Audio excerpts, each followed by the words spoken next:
This is the regular meeting of the Mobile City Council, Tuesday, March 25th. Please stand for invocation, led by Chaplain Arif Bradley, the Mobile Fire Rescue Department, and remain standing for the Pledge of Allegiance. Good morning. Shall we pray? Lord, we thank you for another beautiful day in the city of Mobile. We thank you for our mayor, for our city council men and women. We pray, God, your blessing upon them as they seek to do the business of this city. We pray, God, your continued blessing upon each of the inhabitants of this great city. And we pray, oh God, that it will continue to be what it is that you see fit.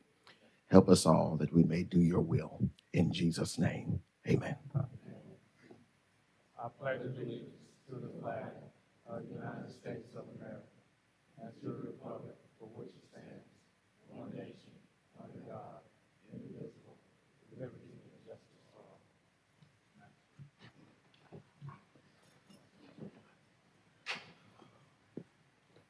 Roll call, President Small, Here. Vice President Gregory, Here. Councilmember Penn, Here. Councilmember Carroll, Here. Councilmember Reynolds, Here. Councilmember Daves, Here. Councilmember Woods. Here. Statement of rules. And good morning, everyone. Good morning. It's good to see everyone this morning. Welcome to our March 25th, 2025 meeting. At this time, we ask if anyone have any type of electronic device, including cell phones, please at this time put on the off or the vibrate position. The off or the vibrate position. Any person that is desiring to address the Mobile City Council must sign in indicating the resolution, ordinance, appeal, or public hearing agenda item before entering the meeting.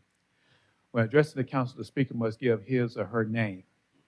Any person that desires to speak to the council on a non-agenda item must contact the city clerk office no later than 2:00 p.m. the Thursday prior to the council meeting. The subject that he or she wishes to express to the Mobile City Council must be identified and pertain to the city of Mobile business. Anyone who has not given proper notice to the city clerk office and wishes to speak on a non-agenda item will not be allowed to address this council. Each speaker is allowed 3 minutes to address the council. A bell will sound to indicate the end of 2 minutes. 1 minute remains for summarizing. Second bell indicates that your time has expired. When addressing the council, there will be no personal address to any individual council members. All statements are to be made to the chair, who will recognize any council member who wishes to respond. To maintain decorum, there will be no undue applause and or public outcry allowed. Madam Clerk. Approval of minutes of March 18th. So, second. Properly moving second in discussion. All in favor? Aye. All opposed? Minutes approved. Communications from Mayor Stimpson. Good morning. Good morning. Good to see everyone this morning. Appreciate you being here.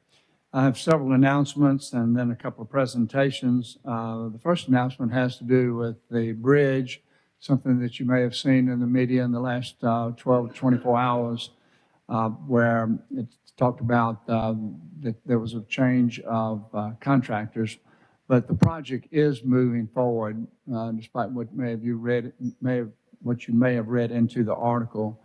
I've spoken with the AlDOT team. They're going through the evaluation process of determining the next best contractor to participate in the RFP process.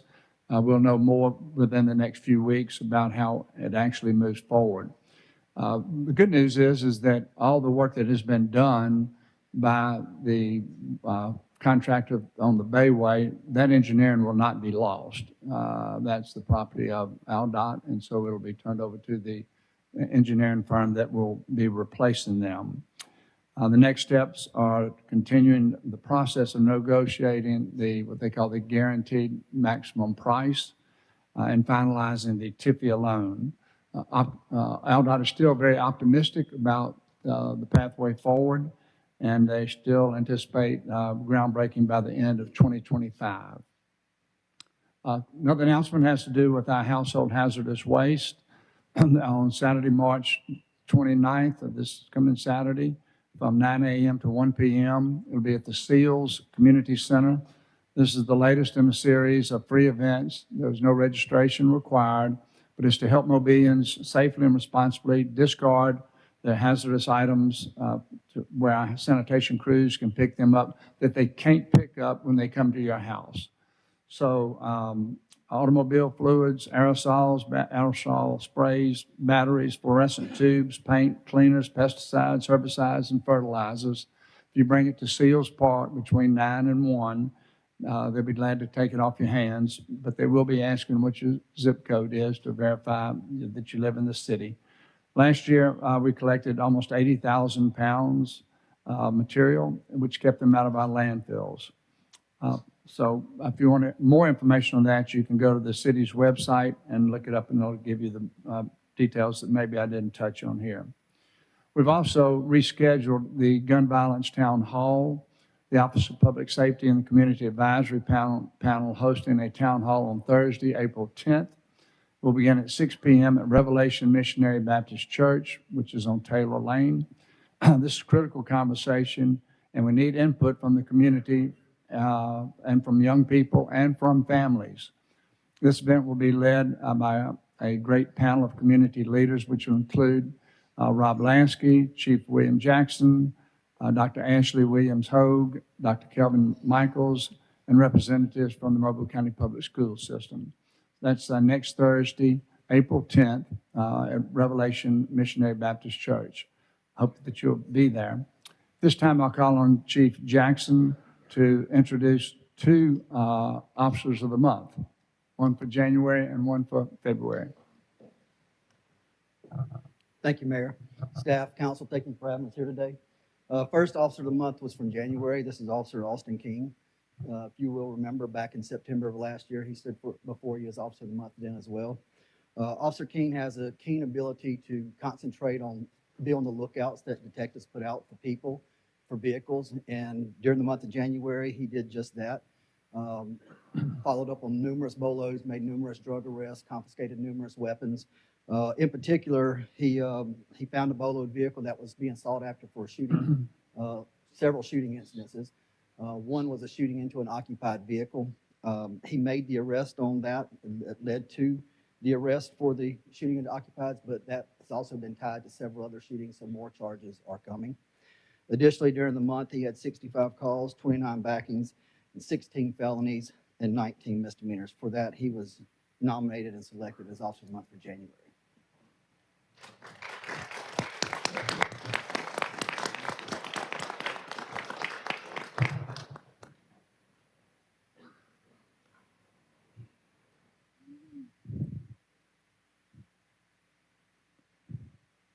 Chief, when was the last time you won the award? September, was it?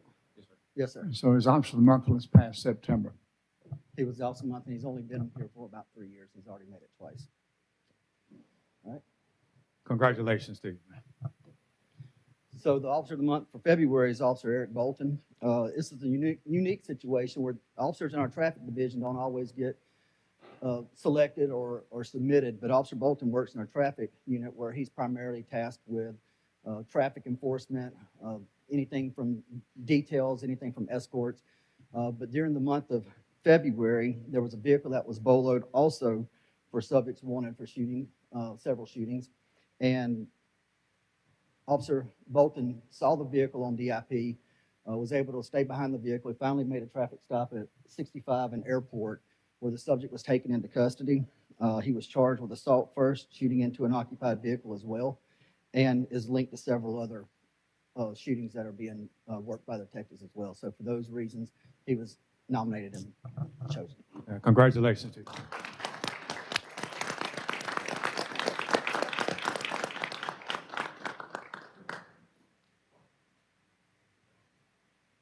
Thank you, Council.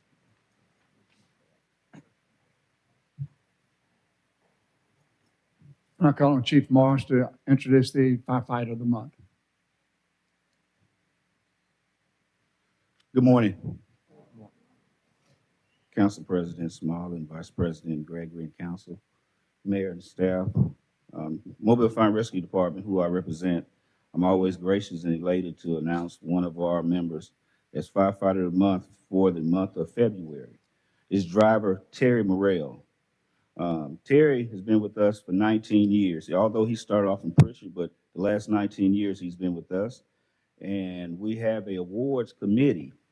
And Terry was selected because Terry is one of those guys that's undercover, quiet, don't say much, but he does a lot by his influence and his attitude. He has a heart of a public servant, and Terry's the type that loves being a positive mentor and influence with his peers, his younger peers, and also the public as far as children. He works at the busiest station in the city, airport and university. He drives Engine 22. And somehow he finds the time to, because the station is by businesses, a dental's office, and he likes to inspire young kids by being outside and giving them something to do to take their mind off all the pain they may endure later. So we want to recognize Terry Merrill. He's certified in all different sorts for 23 years. Like I said, he's soft-spoken, but he has a heart of a servant. He's aircraft qualified with us. He's tech rescue qualified, hazmat qualified. He's been at that station for a long time and don't want to transfer because he likes to stay busy. So I present to you Firefighter Month for the month of February, Terry Morrell. Congratulations to you. Thank you.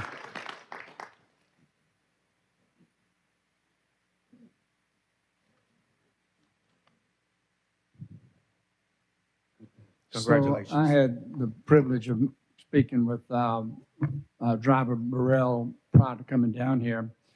And he told me it's the first time that he'd been in the mayor's office, first time he'd met a mayor. And he proceeded to tell me that he, as a small child, entered into in his class, they had visited a fire station, if I remember it right.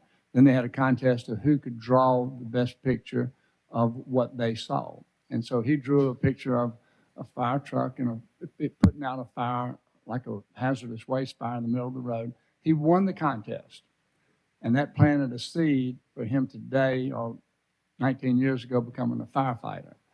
And he also went on to tell me that recently a young fellow, maybe 3 or 4 years old, and his mom came by the fire station.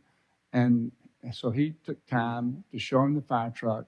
And he said you could see the joy in this little boy's eyes of being able to see that fire truck. And I told him, I said, you're planting the same seed into another future firefighter that was planted in you as a young fellow. So thank you very much for what you're doing. Appreciate you.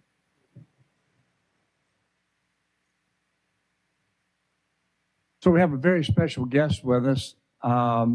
So it's Louise Marquet de Colbert-Canet. And if you, Louise, if you could come to the podium, I'm actually going to read a proclamation. He is currently the president of the Société de Cincinnati de France. Did I get that right, Louise? Yes. Good, okay. So he's here visiting Councilman Daves. And anyway, so I'm going to read the proclamation, Luis, and then I'll present it to you there. And then after I do that, you'll have an opportunity to make a few remarks. Okay?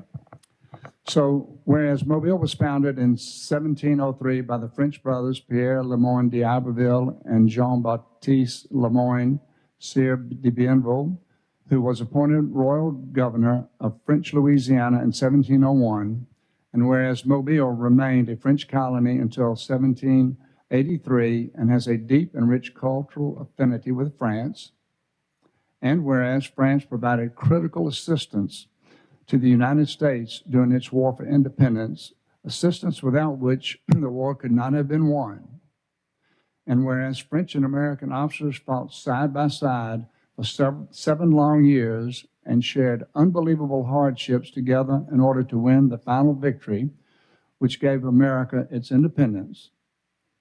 And whereas France is the United States' oldest ally, its officers and men fighting together, side by side, through 2 world wars. And whereas this year marks the 80th victory in Europe, a victory bought through the blood and sacrifice of French and American men and their allies. And whereas the Société de Cincinnati de France was originally founded in 1783 and was reconstituted in 1925 and has as its members descendants of the officers who fought in the American Revolution. And whereas this year marks the 100th anniversary of the reconstitution of the Société de Cincinnati de France, and whereas the objectives of the society are to perpetuate the memory of the Brotherhood of Arms, which united French officers and American officers during the battles they fought together for the independence of the United States, and to maintain friendly relations between the United States and France. Now, therefore, I, William S. Stimson, the 108th Mayor of the City of Mobile, do hereby proclaim March 25th, 2025, as the Société de Cincinnati de France Day in the City of Mobile on this 25th day of March, 2025. Congratulations.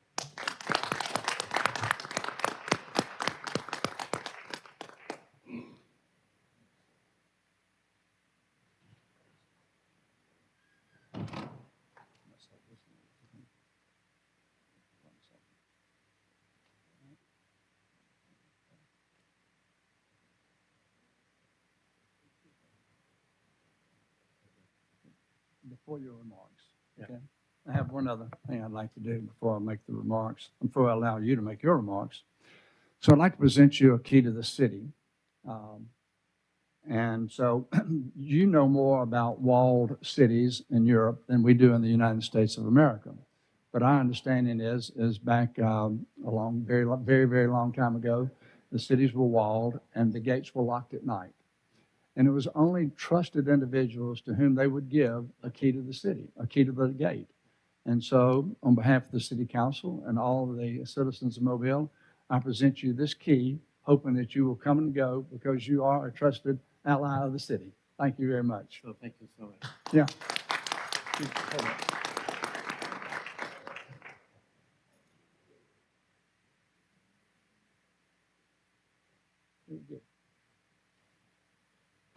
So maybe you can stay.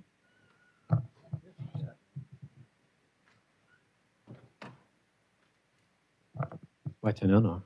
I'm deeply moved by what you said.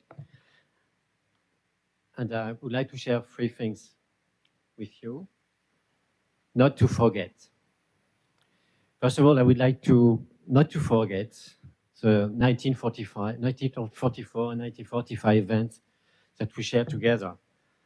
And I would like to quote Emmanuel Macron, who said, "May the example of those heroes, French and American together," this is me, whether renewed, what do you say, renewed? Renowned. Renowned, thank you, or anonymous, galvanize our resolve and our belief in a future of peace and security. The Second World War was one of the 3 main events that we shared together, and I would like to give you this small document. And then I would like to share with you some things that we just done at the residence of the French ambassador in Washington when the Chief of Staff of the United States Army, General Randy George, and the Commandant of the U.S. Marine Corps, General Eric Smith, had just got a statue of Foch and Pershing, the 2 friends of the First World War. I would like to show you it. Those statues are now one in the Pentagon and the other one with the U.S. Marines. And this is showing really how deep was our brotherhood during this war. And I think it would be also a good sign in order to continue to think about this brotherhood for the future. And now, as I'm reading this Society of the Cincinnati tie, yes, with the eagle, I would like, and you mentioned it, so General Lafayette came here 200 years ago, and he finished his speeches visiting different countries like, I beg you, dear sir, and the citizens of Mobile to accept the tribute,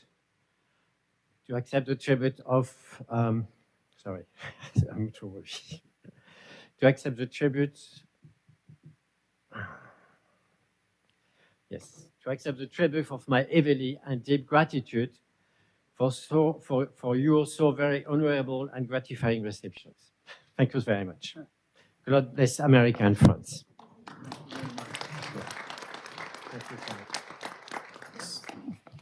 Thank you very much, Louise. So just the 200th anniversary, if I understand it, of Lafayette's tour. And there'll be a lot of celebration as there are some Lafayette impersonators going around the country, kind of reliving that. I know there's some right around the 5th of April and some in the next few days after that. There is a marker right by what was the Holiday Inn, the Round Holiday Inn on the corner that commemorates his visit to Mobile 200 years ago. Joel Daves remembers it just like it was yesterday. Joe, would you like to make any other comments about the society? Now, the Society of Cincinnati is a worldwide organization. It has 13 branches in the United States and about 4,100 members. And then the Society of Cincinnati France has about 600 members. All members of the Society of Cincinnati are descendants of officers who fought in the American Revolution. So we're delighted to have Louise here this year to visit. And so, Joel, as I understand it, there can only be one representative in the society per officer at any given time? That's correct. Yeah. Anyway, thank y'all very much. Thank you, Louise. Yeah.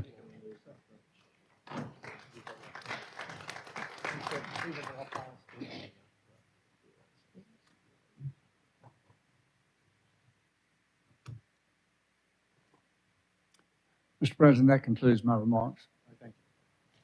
Monthly finance report. Good morning, Mayor, members of council. I apologize. Most people find financial reports to be mundane. This will be especially so after our last presentation. What I have for you is the February 28 financial report, obviously for this month. I'll go over the highlights with you and then answer any questions you may have. Beginning on page 1, the first page of the report.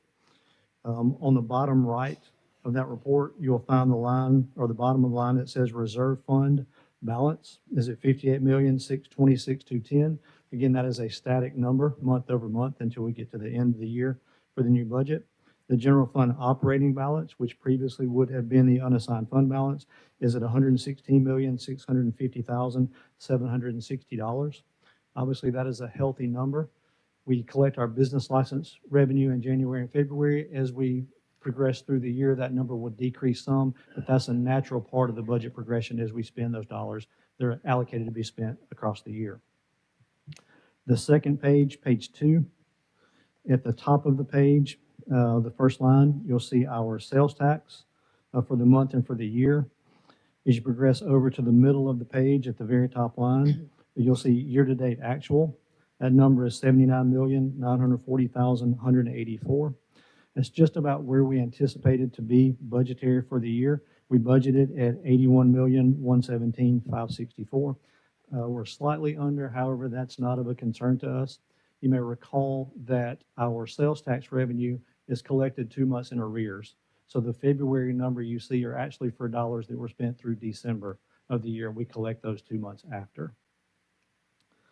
The next page, again at the top of the page, describes why that slight variation is not of concern to us. At the top of the page, again, the very first line, business license revenue. If you go across the top, you'll see that our year-to-date actual is $45,252,987. It's a slight increase over last year, which was $42,995. So we're about $2.5 million over last year, and we're about $2 million over, or $3 million over what was budgeted for this year. Again, as we've talked in the past, your business license revenue at this time of the year is your strongest indicator of your financial health. If your sales tax revenue is level and your business license revenue is up, that indicates that there's a favorable impression from the business community for investing in those businesses to continue that. So that number is positive for us, and we certainly look forward to getting that number each month and each year. On the next page, page 4, as you progress down the page to the left, the fourth area is miscellaneous revenue. The third line under miscellaneous revenue entitled interest on investments, it's line item 37500. Councilman Reynolds had a question about that number last month. We followed up with the comptroller and reviewed our audit last year. Those monies come to us quarterly. Typically, our other monies come to us monthly. Given that these come quarterly, we went back and reviewed the audit, and what we see today appears to be on track with the distribution schedules. Once we get through March, if we recognize that there's an issue through 2 quarters, then we'll certainly follow up. But we anticipate there will be an April distribution that would satisfy that number back up. As you progress through this report, it gives you the monthly for the departments and the annual for the departments. The most important page on this, and I'll answer questions on any of these, is page 8. The very bottom of the page, on page 8, you'll see our net income, the very last line. Net income for the month of February was $5,251,124, which is a positive number for the city, of course. And to the right, our net income for the year so far through February 28 was $53,259,115. So all positive on the general fund side. The revenue is a little above where we thought it would be if you combine the general fund, a sales tax, and the business license compared to our expenditures. Be glad to answer any questions you may have on the general fund. The next page you see is left intentionally blank. The first page after that is our capital fund. If you'll scroll down just to the bottom line of that on page 1, you'll see total revenues in capital so far, $63,673,701, and year-to-date expended, $27,936,268. Expended is false. That's actually our revenue that's come in, and we are on pace for that. We're at 43% through the year with the budget, and our revenues are meeting our expenditures on the capital side as budgeted with no amendments. Progressing through, page 2 is just a recap of that. And the next number of importance to you is on the very last page for your budget report. It's page 3 as listed. And if you scroll across the top of that page, you'll see encumbrances of $79,637,958. That again is a positive number for us. So long as we have encumbrances in capital that are exceeding our revenues, and we've previously put those dollars in the bank for the previous year or previous years, that's favorable to us. That means we are progressing with capital projects. If we are spending money at a rate less than we're taking in capital-wise, it indicates that capital projects aren't moving along to the pace that we would like for them to. So that number, while it appears to be a negative, is actually favorable as it relates to progress on the capital reports. And the last bit of information I have for you is simply informational. Obviously, you saw the email where the bond proceeds are in the bank, so we've moved forward with that. We reached out to Volkert Engineering last week and had them provide us a capital distribution structure for how those dollars will be spent for the life of the Civic Center. We have that. We have a bond proceeds investment meeting with our bankers and PFN group on Friday to determine how we actually invest those funds for the next 24 months. We'll follow that up with a final scheduling of all funds appropriated for the project. We should have that out around April 5th. If there are matters to come to you for that, they'll come to you on April 8th. And lastly, as a part of that cash flow model, just a quick thank you to the Mobile County Commission. Obviously, you all saw the news where they invested in the Civic Center. We needed that information to apply to our cash flow model for the project for 24 months. Now that we have that, we can move ahead with all of the remaining documents we need to secure the funding schedule for that project for the remainder. So with that, I'd be glad to answer any questions you may have. Any questions or comments from the council? Sure, Mr. President. Mr. Reynolds.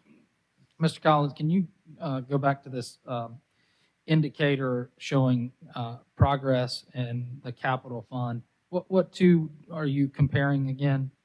So we're Encumbrances versus what? encumbrances versus revenue current year.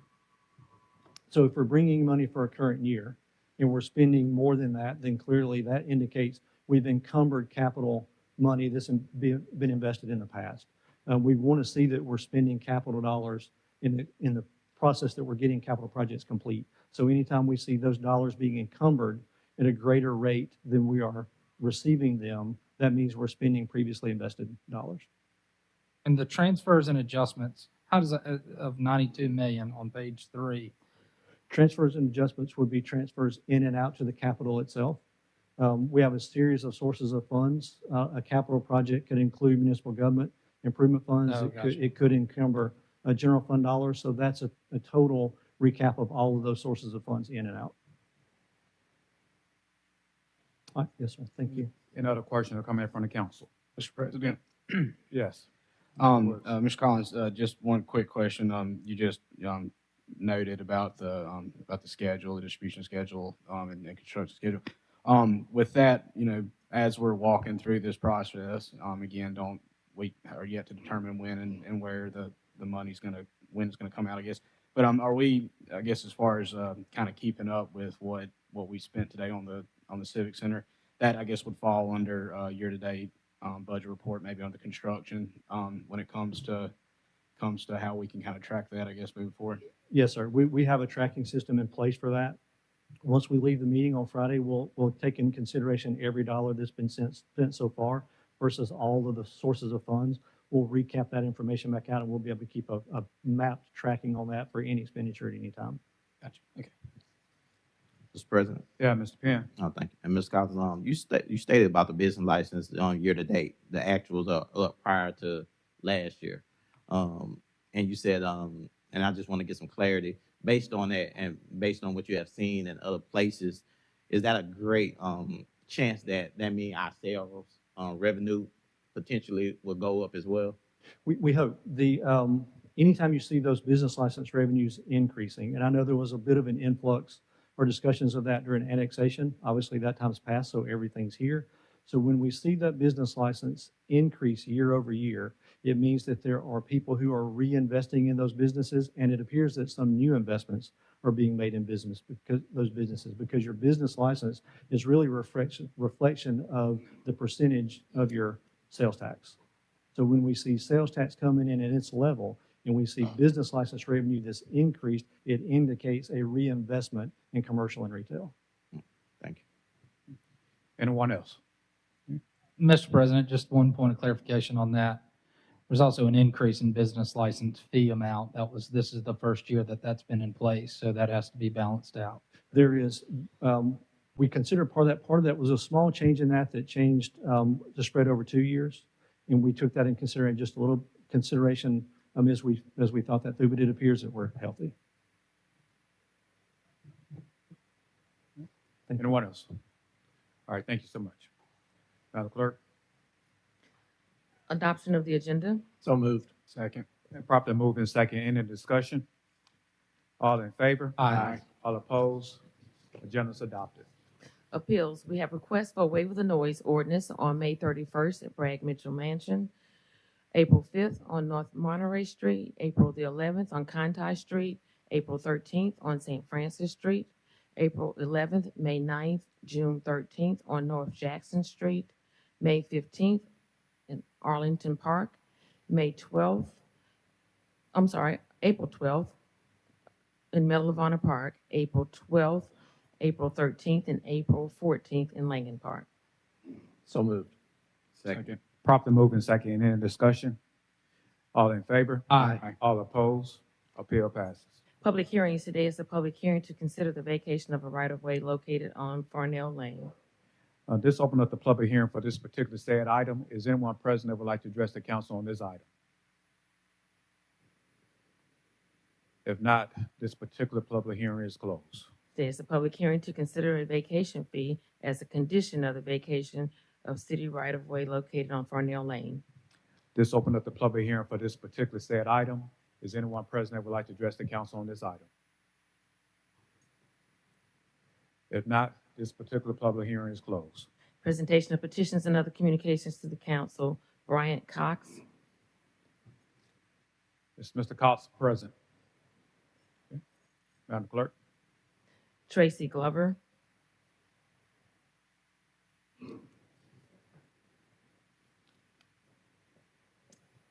Good morning to the council. My name is Tracy Glover. I'm the director at ARC, a Mobile-based animal welfare organization. And we are here today to speak about a program that was recently announced to trap and kill beavers, who the city has deemed a nuisance because their dams can potentially pose a flooding hazard. We would like to make sure that the city is aware that there are effective, ecologically and financially sound, humane alternatives available. And we urge the city to reconsider its decision and adopt a humane method of dealing with any perceived nuisance caused by the construction of beaver dams. In a recent news story about the program, viewers could see the bodies of dead beavers piled up in a wheelbarrow. Hundreds of people commenting on the social media post expressed outrage by what they saw and made it clear that the public wants a humane solution. The city calls beavers a nuisance, but beavers have just as much right to exist and to live here in their natural habitat as we do. Public sentiment is with the beavers. The community cares about our wildlife. Beavers are a gentle, monogamous species who form pair bonds, mate for life, and live in multi-generational family groups. Beavers are considered a keystone species, and their dams provide wide-ranging ecological benefits. We can coexist with these animals who made their home here long before we did. We have information we'd like to share with the council, taken from several expert resources, including Outdoor Alabama, the Animal Welfare Institute, and the Human Beaver Coexistence Fund, which detail the many ecological benefits to maintaining beaver dams while still protecting property and avoiding flooding through the use of tools such as fencing, the beaver dam flow device, and the beaver deceiver, which are tools recommended by these and other organizations because they are effective, cost-efficient, humane, and ecologically beneficial. In fact, research has shown that these humane devices are more economical in the long run because once a device is installed, there is almost no cost to maintain the system over many years. In contrast, the city has said that under the current program, taxpayers will be paying an annual cost of approximately $14,000 to continuously kill animals. This is because unless we plan to hunt them to extinction, the beavers will always return. We would like to know what research was done to inform this decision, and we have some specific recommendations for the city. Talking as fast as I can. Immediately discontinue the current lethal program. 2, conduct research into the feasibility of humane alternatives, including those mentioned above. 3, consult with a trained engineer who could advise what the best tool would be for the specific areas involved. And 4, adopt a humane and ecologically sound management strategy that will protect our communities, our local ecology, and spare the lives of these animals with whom we can coexist. We are more than happy to help the city with additional resources, research, and whatever is required to devise and implement an appropriate strategy that protects the public while also protecting the environment and our truly precious wildlife. Thank you for your time. And if I may, I have some packets of information for the council and the mayor as well. Thank you. Thank you. Do you have any questions or anything from me? Any questions or comments from the council? Thank you so much. I have one last question. Is there anybody I should reach out to in particular to follow up? Chief Barber, is it possible that she can speak to the animal control management? If you could raise your hand, yeah, if you can just speak to them and y'all can just After the communicate meeting. after the meeting, okay? Thank you so much. Madam Clerk? That's it. Ordinance is held over. 64008, consider rezoning property located at 1400 Dolphin Island Parkway, 2007 Webb Avenue, 2006 McVeigh Drive North from R1 to B2. 64009, consider rezoning property located at the southeast corner of Commerce Boulevard East and Commerce Boulevard South, extending to the southwest corner of Commerce Boulevard South and Commerce Boulevard West from B5 and I2 to R1. 64010 and 011 are considering proposed modification of a previously approved plan and approval and previously approved plan unit development for property located at 817 Downtowner Boulevard and 3725 Airport Boulevard. 64012 and 013 consider the modification of a previously approved plan and approval and previously approved plan unit development for property located at 951 Downtowner Boulevard and 3655 Marion Beckham Drive. So moved. Second. Been properly moved and second in discussion. All in favor? Aye. All opposed? Ordinance passes. CIP resolutions held over. 01488, authorized agreement with Alabama Department of Transportation for upgrades to detection systems at traffic signals. So moved. Second. Properly moved and second in discussion. All in favor? Aye. All opposed? Resolution passed. Resolutions held over. 01439, authorized intergovernmental agreement with Mobile County Commission for the Mobile Arena project. A motion to lay over 1 week. Second. Properly moved and second in discussion. All in favor? Aye. All opposed? Resolution laid over 1 week. 01490, authorized agreement to accept right-of-way deed when prepared for property located at 3661 Dolphin Street, plus closing costs. 08493, approved purchase order to Gulf Coast Truck and Equipment for fire pumper truck engine replacement. 6497, authorized settlement agreement and release of claims. So moved. Second. Properly moved and second in discussion. All in favor? Aye. All opposed? Resolution passes. Ordinance is being introduced. 34014. Moved by council ordinance, this ordinance will be laid over for 1 week. Consent resolutions being introduced. 03499 through 6503. Move to waive the rules for immediate consideration of these resolutions as read. Second. Properly moved and second in discussion. All in favor? Aye. All opposed? Rules waived. Madam Clerk? 03499, appoint Trithenia Farrell to the Board of Adjustment.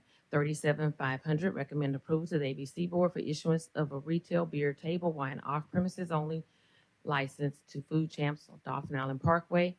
501, 502, 503, determine appropriation to Africatown Community Development Corporation, Kingdom Covenant Connections, Inc., Penelope House, serve a public purpose and approve payment. So moved. Second. Properly moved and second in discussion. All in favor? Aye. All opposed? Item passes. Resolutions being introduced. 01504 through 47518. Move to waive the rules for immediate consideration of the resolutions I'm about to read. 01-505, 506, 507, 508, 510, 512, 514, with the rest being laid over for 1 week. Madam Vice President, Yes, sir. Reynolds. 514, I will withhold consent on Oh, I'm 21514. sorry, not 514, I'm sorry. Yeah, it lays over, sorry. You're right. Mr. Carroll? Madam Vice President, for sake of a detail, it's 01505, 03506, and 08. They're not zero Yeah, ones. right, yeah. What, I'm sorry, what? Make sure that we have that order right. You called them all out as 01505 through 0. Yes, Yeah. I just did the last numbers, Right, yes. yeah, okay. Any other discussion? All in favor? Aye. All opposed? Rules waived. Madam Clerk? Resolution 01505, authorized agreement with Mobile Area Chamber of Commerce Foundation. Do I need to take that one separate? Okay. No? Okay. 03506, appoint William Ray to Mobile Housing Authority Board. 08507, approve purchase order to CDW Government for networking switches. 08508, approve purchase order to Howard Industries for wireless microphones and accessories. 08510, approve purchase order to Mike Hoffman Equipment Services for replacement fuel pumps. 08512, approve purchase order to Syntec for annual renewal of the FM Live software. So moved. Second. Properly moved and second in discussion. All in favor? Aye. All opposed? Item passed. Call for public hearings. 41519, call for public hearing to consider the application of Juanita Mullis for Certificate of Public Convenience and Necessity to operate a limousine service scheduled April the 8th. 41520, call for public hearing to consider the application of Shanika Matthews Hobby for a Certificate of Public Convenience and Necessity to operate a sedan service scheduled April the 8th. So moved. Properly moved and second in discussion. All in favor? Aye. All opposed? Public hearing is called. Announcement. District 4, Councilman Reynolds. District 1, Councilman Penn. Thank you, Mr. President. Today we have the great pleasure of having the students of the greatest high school in the world John L. LaFleur. Can we have the students stand and the staff as well? Can we give them a big hand? Thank y'all so much for being here. You may take your seat. We're just grateful for them to have their star students from, and we have two more that stepped out, but they came to visit to see government in action. And we have so many people that graduated from LaFleur. Chief Morris, who was just here, graduated from LaFleur. Our director of communication, Ashley Flores, is a LaFleur graduate. And we got CTM alumni. And I'm naming everybody. I'm looking around. We got some LaFleur grads. So if you're a LaFleur grad, just raise your hand. We're in the house. And so thank you so much for you all coming and seeing how government works. This past weekend, I had the opportunity to celebrate the Small family. We did an honorary street in the Trinity Garden community, and seeing the family there for Margaret Small, who recently passed, to celebrate the life was amazing. Then Sunday, I had the opportunity to do a proclamation for Andrew Street in the Tomerville community. They celebrated 85 years of having service, and that's a blessing to be able to serve the community in that fashion. So I want to thank that church and that community for providing so many services to the Tomerville community. And then I would like to announce that we will have, at the end of April, you'll start hearing more meetings, community meetings that will be coming out soon. We'll have our first meeting with the Crying community, and you should receive letters. So you'll get that in our newsletter as well as a letter in the mail, and we'll release that information. That's all that I have. Thank you so much, Mr. President. Oh, last thing. Earlier today, I kind of talked about some issues that we were having with malls, with sinkholes, and some things in our community. So I want to give that number out. A lot of times we call the city of Mobile 311, but that number is 251-694-3165. So if you see an issue or you see anything going on in your community, you can call and report that. I'm happy to say that I reached out to the director regarding these issues, and someone else in the administration, thank you, Nick, as well, has reached out. And we're trying to solve these problems because we don't need that. We don't need that in our communities. We don't need that in our district. And so we're working together to figure out how we can fix these issues. I also want to thank you for coming down and sharing that information. I think it's very vital for our constituents to have that opportunity to talk about issues. You did it in a very respectful way. I will look at it. And I think that we have to find resources. And if you have ways to make things better, let's look into it. And so I commend you for sharing that information, and I'm excited about looking into it. Thank you, Mr. President. Thank you, Councilman done.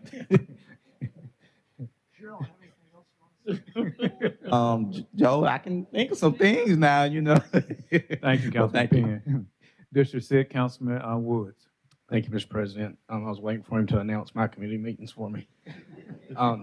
I'll defer to Vice President Gregory on announcing a community meeting for the area around there that kind of joins District 7 moving in. But I did want to announce that on May 15th at 5:30, we'll have a District 6-wide community meeting at Woodridge Baptist Church, and that's at 5:30 on May the 15th. And I know that postcards are getting made and everything, so they'll go out here shortly. Do want to say thank you to Director Lasky and the police office or police force for the traffic enforcement they've been doing along Cottage Hill. It's really made a big impact, and it's very noticeable, so thank you for handling that and taking care of that. And I did also want to say that I had the opportunity to attend West Side's opening day last Saturday. It was had the opportunity to announce all the teams. Really enjoyed that, so I did want to give them a plug and say congratulations on a very large season. Lots and lots of kids, lots and lots of folks were out on Saturday for opening day, and thank you to Parks and Rec and also Public Works for helping kind of get the opening day across the finish line with a couple issues. So a park. Obviously, we've invested a lot for District 6 in that park over the last 2 years, And just hearing everybody's comments about how great it looks and the improvements that were made was really great to hear. So thank you, and congratulations to Westside, and thank you to the board and all they do out there to make sure that we have baseball, the best baseball in the entire city at Westside. So that's it for me. Thank you, Councilman Woods. District 2, Councilman Carroll.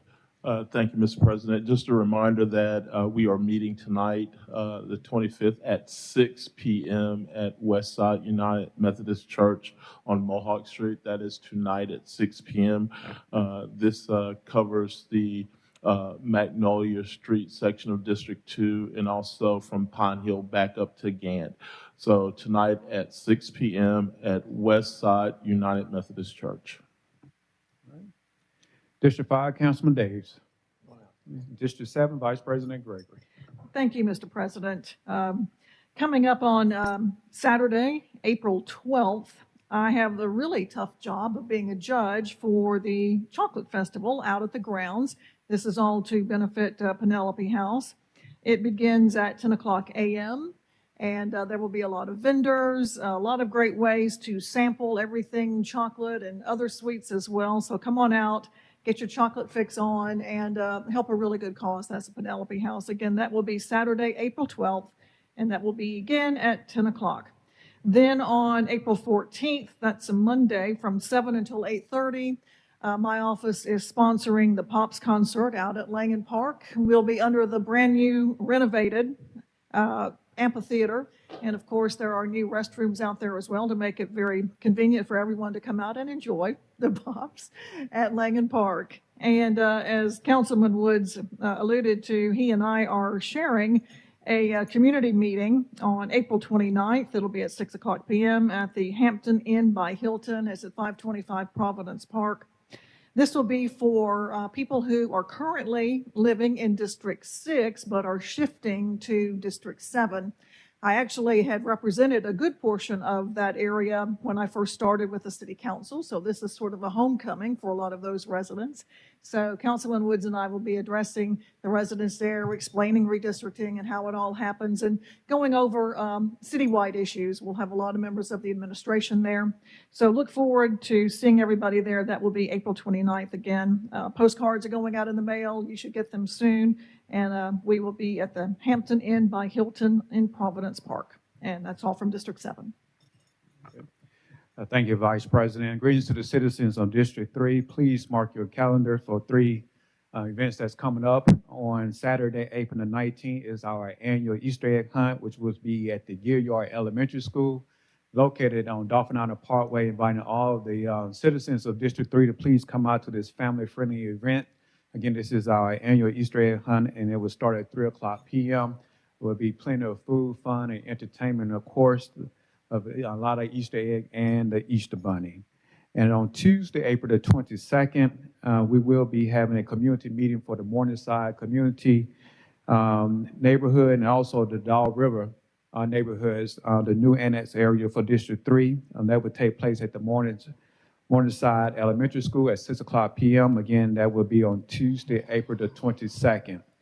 And also on Monday, April the 28th, many citizens, especially in the South DIP area, have been asking an update on the TIF and also on the community center.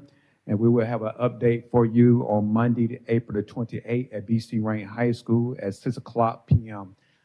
Postcard have been sent out to all the citizens for the invitation for that evening, and looking to hear and see you all there. Anything from the administration? Motion to adjourn. Properly moved and second. Any discussion?